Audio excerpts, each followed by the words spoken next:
Ryan Garcia has some bad blood with Oscar de la Hoya that he voiced at his press conference, and Oscar has confronted Ryan and sent a warning.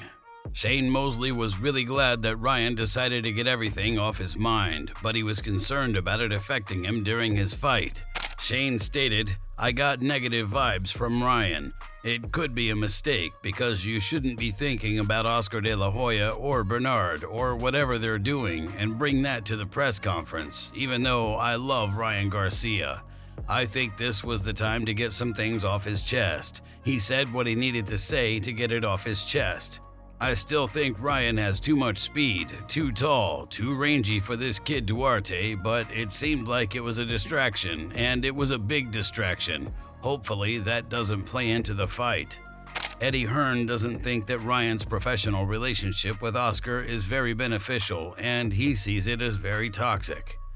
I mean, I can't believe what I've seen this week. Like, you talk about mental health issues. That's the kind of thing that will give you mental health issues. Your own team calling you out publicly in a situation like that. And, Ryan Garcia might lose tonight.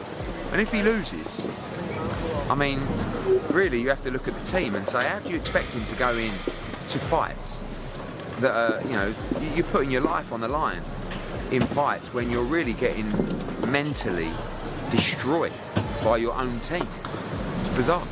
Imagine the Ryan Garcia Golden Boy relationship will be coming to an end soon. Would you be interested in signing with Facebook as a free agent? I don't, if any fighter of that magnitude becomes a free agent, would be interested. But I think those two need to sit down and just sever ties. It's toxic. Ryan isn't the only one who had problems with Oscar, as Canelo Alvarez has also voiced his opinion on working with Oscar. I've seen some stuff about with the whole Oscar de la Hoya thing. I'm glad to go away from him. Yeah. He's crazy. We're really good friends with Dana White. Yeah. And he doesn't like Oscar de la Hoya too, I said. Oscar de la Hoya has announced he's coming out of retirement to box again. Cocaine isn't cheap. I think nobody. Because he's a vacuum, right? Every time he's in problems, he don't have any fighters left. Ryan Garcia, because he signed with him. Now Ryan Garcia, I think is in a problem with him. That's why nobody wants to be with him, because he's not loyal. Oscar thought it was a good idea to air how much money he and Bernard Hopkins were able to get Ryan for his fight against Gervonta Davis. And Oscar stated, "Bernard Hopkins and I have spent decades putting on the biggest events in the sport, including Ryan's last fight, which generated $30 million for him. We build champions, help them navigate their careers to the top, and make them the highest paid fighters." Oscar did think that Ryan's request for a catchweight fight against Oscar Duarte was rather odd, though. Oscar stated, "Ryan Garcia wanted a catchweight at 143 pounds, so we made it happen. It's always been 143. That has always been the contractual weight. I'm concerned because why not make it at 140? If you're a professional, you're going to train hard and work hard, then 140 should not be a problem. I have no idea why he wanted this fight at 143. It's concerning. I'm genuinely concerned about him and where he's at. It's my right to be concerned because I care."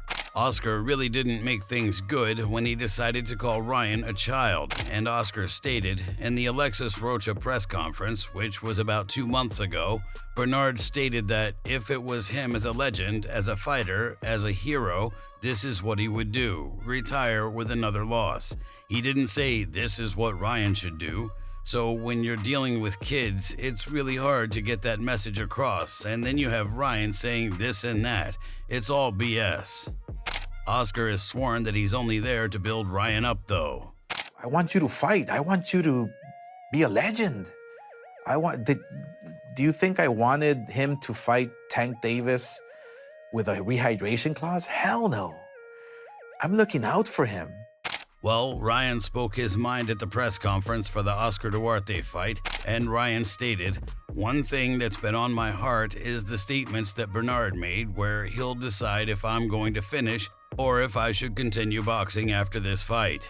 He doesn't decide that. My coach does. My team does. Everybody that grinds with me day in and day out, that's who decides. Nobody was telling him when to stop boxing. He stopped boxing at, 45? So kudos to him.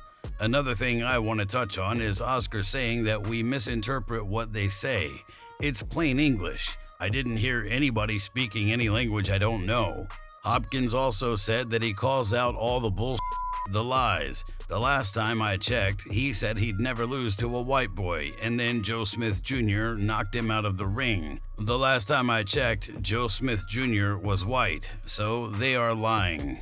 Oscar decided to question Ryan's state of mind after witnessing all of this, and Oscar stated, "I have to say that I'm really concerned about Ryan Garcia's state of mind. Considering his history of mental instability, which he's documented himself, his current erratic behavior shows he's clearly not focused on Saturday's fight. You won't take my calls, Ryan. I hope you're okay." Ryan's lawyer thought that all of this was in bad taste, as he thought that a promoter should be building his fighter up instead.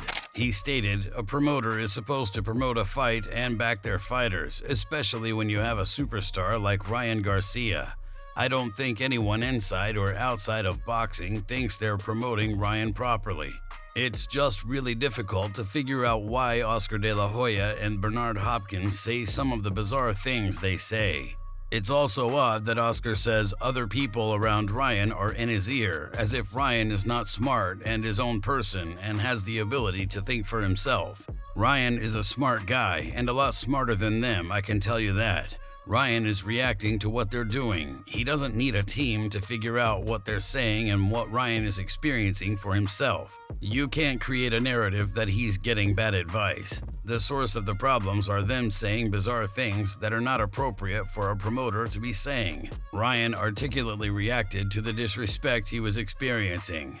I was extremely disappointed at the conduct of two 50-plus-year-old guys who were supposed to be promoting and moving Ryan's career forward.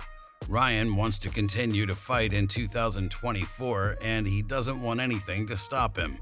What that structure is like depends on the future litigation. Certainly, what they've done in this fight has not helped their own cause in the ongoing legal matters.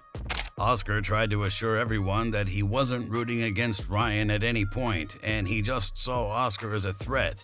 De La Hoya stated, "It's not that I need Ryan to win or that I'm rooting for Oscar. I'm the promoter for the event, but I'm also a fan of the sport and I'm a fighter first. I see this fight as a good fight. I'm excited for this fight as a fighter." He picked Oscar Duarte. I was actually surprised because Oscar Duarte is a knockout artist. He knows how to walk you down and dissect you in every round. It does work well, but I'm not sure how he's going to perform and how he's going to react after getting knocked out by Tank Davis. People have to realize that after you get knocked out, your next fight, they always pick an easy opponent. They always pick a guy who doesn't hit hard. They say they have feathers in their fists. Oscar Duarte hits hard, so you never know. After Ryan's fight, Oscar admitted Ryan looked good, but he thought that it was time to go back to the drawing board for their next options. Oscar stated, "He did what he had to do. That's exactly what you expect, a good fight. Oscar's a tough guy. That's why I was always saying, man, I'm so surprised that he picked him because Oscar's strong. But Ryan did what he had to do. He was using everything that he was working on in the gym. The distance, the jab, the right hand, boxing. Proud of him, man. I don't know. I haven't even thought about it. We'll have to go back to the drawing board. As his promoter for many years to come, we'll figure it out and figure out a plan. Then we'll go back to the drawing board." If you enjoyed this video, make sure to subscribe and check out some of our other videos on the screen right now.